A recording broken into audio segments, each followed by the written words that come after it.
Kaya mo yan. Ayan na. Ayan na.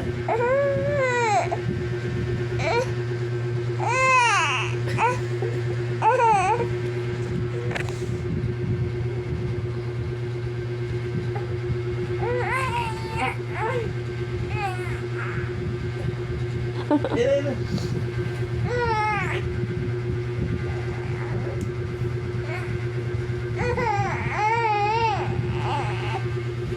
Parang kapag isda sa tubig.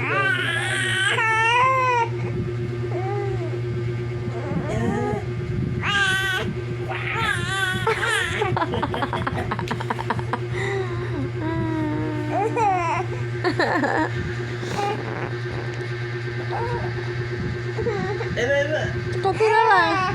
Parang nahirapan siya kasi itong kamay niya. Hindi kailangan nakaganyan. Testing natin yung nakaano. Bebelon siya, bebelon siya.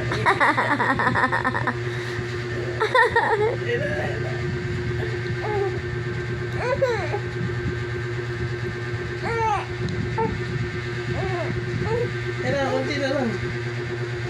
Testing na natin yung nakaano. Nakaganto. Hindi, dito nga yung gusto niya eh. Hindi niya pa kasi ano. Ayan.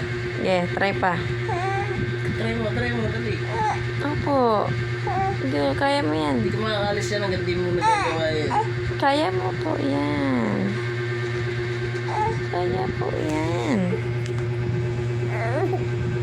Kaya mo yan, anak.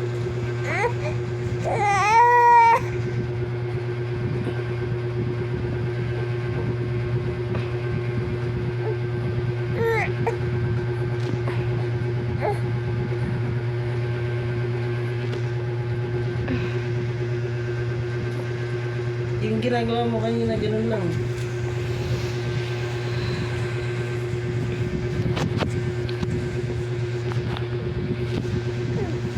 Yan. Okay.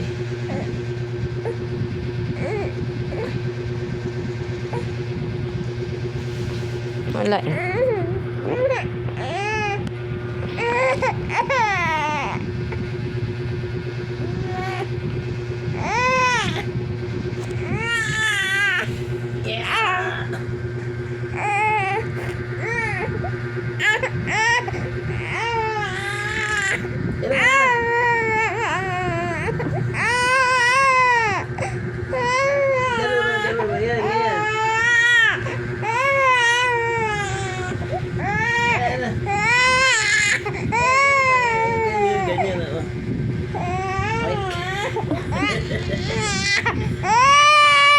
Ang bigat kasi ng katawan niya.